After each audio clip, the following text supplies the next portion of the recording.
Assalamualaikum. I am Dr. Nizamuddin Qasmi. I am a sexual disorders and infertility specialist working here at Saira Healthcare, Barabanki, Uttar Pradesh. देखिए, जिन लोगों को varicocele होता है उनको उससे रिलेटेड बहुत सारे क्वेश्चन होते हैं और हमने बहुत मर्तबा कोशिश की है आप लोगों को कि जो वेरिकोसील से रिलेटेड जो क्वेश्चंस लोग हमसे करते हैं, जो यहाँ पर हमारे सेंटर पर विज़िट करते हैं या ऑनलाइन कंसल्ट करते हैं, तो उनके क्वेश्चंस के जो आंसर होते हैं बेसिकली जिनसे आप सफ़र कर रहे होते हैं, जिन क्वेश्चंस और जिन सवालात को लेकर के आप परेशान हो रहे होते हैं, तो उनका आंसर और जवाब देने की हम बार बार कोशिश करते रहते हैं। आज की इस वीडियो में एक ऐसा क्वेश्चन है जो अभी कई सारे लोगों ने हमसे पूछा कि डॉक्टर साहब, हमको वेरिकोसील है तो क्या हमारे बच्चे होंगे या नहीं होंगे। वेरिकोसील की वजह से कहीं ऐसा तो नहीं है कि परमानेंट इनफर्टिलिटी हो जाए। वेरिकोसील अगर है तो क्या हम कभी भी बाप नहीं बन पाएंगे। वेरिकोसील अगर हमें है तो क्या कभी भी हमारी वाइफ जो है वो प्रेग्नेंट नहीं होंगी। इस तरह के जो क्वेश्चंस होते हैं वो हमसे बार बार पूछे जाते हैं। तो आज के इस वीडियो में ये चीज़ हम क्लियर करना चाहते हैं, आप लोगों को इसका डिटेल जो आंसर है वो आप लोगों को बताना चाहते हैं, ताकि आपको अगर वेरिकोसील है और इसकी वजह से आप बहुत ज़्यादा कंफ्यूज हैं, परेशान हैं और इस तरह के सवालात जो हैं आपको परेशान किए जा रहे हैं, तो इन चीज़ों का आज एंड हो जाए और आप लोगों को इसकी हकीकत के बारे में पता चल जाए। वेरिकोसील डायरेक्टली आपके अंदर इनफर्टिलिटी डेवलप नहीं करता है। बहुत सारे पेशेंट ऐसे आपको देखने को मिलेंगे कि जिनको वेरिकोसील है और उनके कई सारे बच्चे भी हैं। वेरिकोसील कहीं ना कहीं इनडायरेक्टली आपके अंदर इनफर्टिलिटी डेवलप करता है, इनफर्टिलिटी कोज करता है। कैसे कि आपके अंदर अगर वेरिकोसील है ना, बहुत मर्तबा ऐसा होता है कि ग्रेड 4 इवन ग्रेड 4 वेरिकोसील होता है लोगों के अंदर, बट उनके भी बच्चे होते हैं, कोई परेशानी नहीं होती है। देखिए, असल चीज़ वेरिकोसील की वजह से आपको परेशानी नहीं होती है, वेरिकोसील की एक कॉम्प्लिकेशन होती है। वेरिकोसील की जिस तरीके से और भी कई सारी कॉम्प्लिकेशंस होती हैं, उसमें एक कॉम्प्लिकेशन होती है कि आपका जो स्पर्म काउंट है वो डिक्रीज होने लगता है, स्पर्म काउंट आपका कम होने लगता है, जिस कंडीशन को हम लोग ओलिगोस्पर्मिया कहते हैं, क़िल्लत मनी कहते हैं यूनानी सिस्टम ऑफ मेडिसिन में। क़िल्लत किरम मनी पूरा नाम इसका होता है ना, ओलिगोस्पर्मिया। तो अगर ऐसी सिचुएशन आपके अंदर डेवलप हो जाती है तो उसकी वजह से आपके अंदर इनफर्टिलिटी होती है। एक बात, ये जो ओलिगोस्पर्मिया है, क़िल्लत किरम मनी है, ये ऐसी सिचुएशन बिल्कुल भी नहीं है कि जिसका ट्रीटमेंट ना किया जा सके।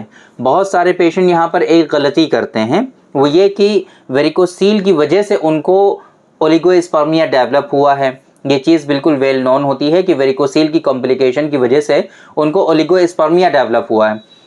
वो लोग ये सोचते हैं कि वेरिकोसील की सर्जरी हम करा लें, वेरिकोसेलेक्टमी हम करा लें, तो फिर ऑटोमेटिकली हमारा जो ओलिगोस्पर्मिया है वो क्योर हो जाएगा और स्पर्म काउंट हमारे इंक्रीज़ हो जाएंगे, बढ़ जाएंगे, नॉर्मल हो जाएंगे।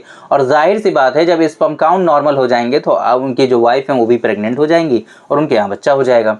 ये सोच उनकी होती है और वो लोग सर्जरी भी करा लेते हैं। वेरिकोसेलेक्टमी कराने के बाद जब वो थोड़े दिनों के बाद फिर से सीमेन एनालिसिस कराते हैं तो फिर से उनका काउंट कम आता है।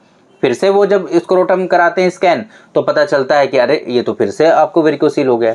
तो वेरिकोसील अगर आपको है तो उसके लिए जो हमारा अब तक का जो एक्सपीरियंस है मेडिकल साइंस में, जो हम प्रैक्टिस करते हैं, और हमने बहुत सारे अपने जो हमारे वेल नोन जो सर्जन हैं उनसे भी इस बारे में हमारा डिस्कशन हुआ, तो एक बात निकल के सामने आई, जो केसेस हमने देखे यहाँ पर और जो डिस्कशन हमने किया है, तो ये बात निकल कर के सामने आई कि वेरिकोसील अगर किसी शख्स को है तो उसको वेरिकोसेलेक्टमी करा लेना या फिर दूसरे मेथड्स जो हैं वेरिकोसील के, ये इनको फॉलो कर लेना और इन सर्जरी से गुजर जाना और ये समझना कि ये बिल्कुल एक हतमी हो गया, ये क्योरेबल डिजीज़ हो गई, ऐसा हरगिज़ नहीं है। वेरिकोसील एक ऐसी बीमारी है कि जिसका रिकरेंस जो होता है वो बहुत होता है। रिकरेंसी वेरिकोसील की जो है वो काफ़ी हाई है। तो ऐसी सिचुएशन अगर है आपकी और आप सर्जरी एक मरतबा करा लेंगे तो क्या ये पॉसिबिलिटीज़ नहीं है कि दोबारा से आपको वेरिकोसील नहीं होगा? बिल्कुल होगा। मोस्ट ऑफ द पेशेंट को ये वेरिकोसील जो है वो फिर से होता है, बार बार होता है। तो ऐसी सिचुएशन में वेरिकोसील की सर्जरी कराने का तो कोई फ़ायदा नहीं है। अब अगर आपके अंदर ओलिगोस्पर्मिया वेरिकोसील की वजह से है, या अगर आपके अंदर एजोस्पर्मिया वेरिकोसील की वजह से है, तो आपको करना क्या चाहिए, है ना। हमारा जो मशवरा आपके लिए जो है वो क्या है, तो ऐसी सिचुएशन में आपको क्या करना चाहिए। क्योंकि बहुत सारे लोग तो कहेंगे डॉक्टर साहब आप तो सर्जरी के लिए भी मना कर रहे हैं, इलाज के लिए भी मना कर रहे हैं, तो हम करें तो करें क्या, है ना। ऐसा कुछ नहीं है। देखिए, वेरिकोसील के बहुत सारे पेशेंट हमारे पास हैं अल्हम्दुलिल्लाह, और उनका जो वेरिकोसील है वो मेडिसिन के थ्रू ही क्योर हो जाता है। मोस्ट ऑफ द पेशेंट ऐसे, मोर देन 95% पेशेंट ऐसे हैं कि जिनको ग्रेड 4 वेरिकोसील भी था, और मेडिसिन के थ्रू, एक्सरसाइजेस के थ्रू, प्रिकॉशंस प्रॉपर लेने के अंजाम में उनका जो वेरिकोसील था वो प्रॉपर क्योर हो गया। अब वेरिकोसील क्योर हो गया है तो फिर उसके लिए प्रॉपर वे में उनको जो प्रिकॉशंस बताए जाते हैं वो उसको फॉलो करते रहते हैं, और जो मेडिसिन होती है उसको यूज़ करते रहते हैं। क्योंकि ये जो वेरिकोसील के लिए जो मेडिसिन हम देते हैं अपने पेशेंट को, ये कोई बहुत ज़्यादा वैसी मेडिसिन तो है नहीं कि जिसके मतलब इसके अंदर बहुत सारे केमिकल्स हमने मिलाए हों, या बहुत सारे ऐसा कुछ यूज़ किया हो कि जो आपकी बॉडी में बैड इम्पैक्ट डालें और आपकी किडनीज़ पर बैड इम्पैक्ट डालें, और जो है आपकी बॉडी ख़राब होने लगे, उसके साइड इफ़ेक्ट होने लगें, इसकी वजह से बहुत सारे दूसरे कॉम्प्लिकेशंस होने लगें। तो ऐसी तो कोई मेडिसिन है नहीं, ये प्योर हर्बल मेडिसिन है। आप इसको यूज़ करते रहिए जब तक आपके यहाँ बच्चे नहीं हो रहे हैं, स्पर्म काउंट आपका नॉर्मल नहीं हो रहा है, आप इसको यूज़ करते रहिए। अच्छा, ऐसा भी नहीं कि बहुत कॉस्टली मेडिसिन है ना।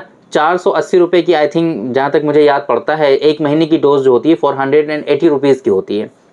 इस्तेमाल करते रहिए, वेरिकोसील आपका जो है होगा ही नहीं, कंट्रोल रहेगा। और इसके लिए जो एक्सरसाइजेज होती हैं वो करते रहिए आप, प्रिकॉशंस जो होते हैं वो आप लेते रहिए प्रॉपरली। तो फिर क्या होगा कि स्पर्म काउंट आपका ऑटोमेटिकली इंक्रीज़ होने लगेगा, बढ़ने लगेगा। क्यों? क्योंकि वेरिकोसील आपका ख़त्म हो गया। उसके कॉम्प्लिकेशंस में ही तो स्पर्म काउंट आपका डिक्रीज़ हुआ था। बहुत सारे पेशेंट वेरिकोसील के ऐसे होते हैं कि जिनका स्पर्म काउंट, वेरिकोसील जब नॉर्मल होता है तो ऑटोमेटिकली उनका इंक्रीज़ होने लगता है, without any medication, without any single drug. तो फिर क्यों ज़रूरी नहीं है कि आपका भी ना हो? ऐसा क्यों ज़रूरी है कि आपका ना हो, है ना। हो सकता है आपका भी इंक्रीज़ हो जाए।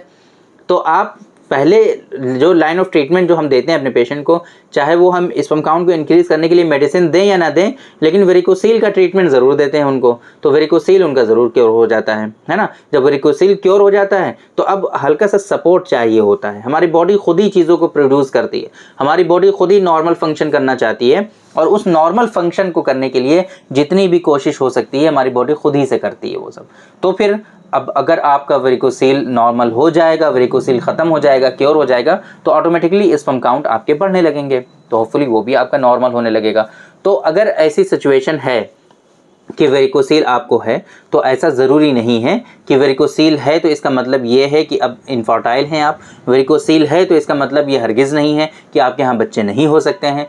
वेरिकोसील अगर है तो फिर आपको क्या करना चाहिए वो हमने आपको बताने की कोशिश की है, और वेरिकोसील की वजह से क्या कॉम्प्लिकेशन होती है कि जिसकी वजह से आपके यहाँ इनफर्टिलिटी होती है और आपके बच्चे नहीं होते हैं। होपफुली ये आपकी समझ में आ गया होगा, और किस तरीक़े से आपको इलाज करना है, अगर वेरिकोसील है आपको किन किन चीज़ों को फॉलो करना है, होपफुली ये भी आपकी समझ में आ गया होगा।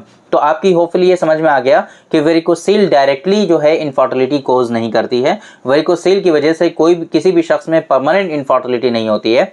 वेरिकोसील के रहते हुए भी, या वेरिकोसील अगर आपको इवन ग्रेड 4 है, जैसे मैंने एक एग्जाम्पल आप लोगों को बताया कि बहुत सारे पेशेंट ऐसे हैं कि जिनको ग्रेड 4 वेरिकोसील है और उनके भी बच्चे हैं, नॉर्मल बच्चे हो रहे हैं, कोई दिक्कत नहीं है। तो वेरिकोसील की वजह से कोई परेशानी नहीं होती है। वेरिकोसील के जनरली कोई सिम्टम्स भी नहीं होते हैं।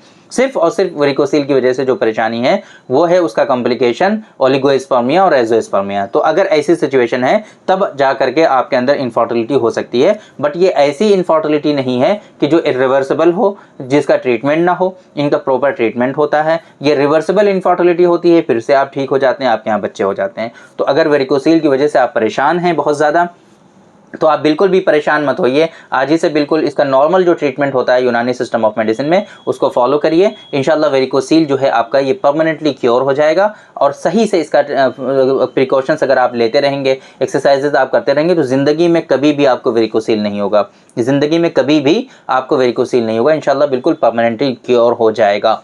तो उम्मीद करते हैं कि आज के इस वीडियो में जो इन्फॉर्मेशन हमने आप लोगों को डिलीवर करने की कोशिश की है वो आपकी समझ में आई होगी, और आज की इस वीडियो से आप लोगों को ज़रूर फ़ायदा हुआ होगा। तो थैंक यू वेरी मच, बहुत बहुत शुक्रिया आपका। आज के इस वीडियो में इतना ही। इंशाअल्लाह कल फिर मुलाकात होगी आपसे एक दूसरी वीडियो में, हम डिस्कस करेंगे आपसे एक दूसरे टॉपिक पर। तब तक के लिए आप हमें इजाज़त दीजिए। अस्सलाम वालेकुम।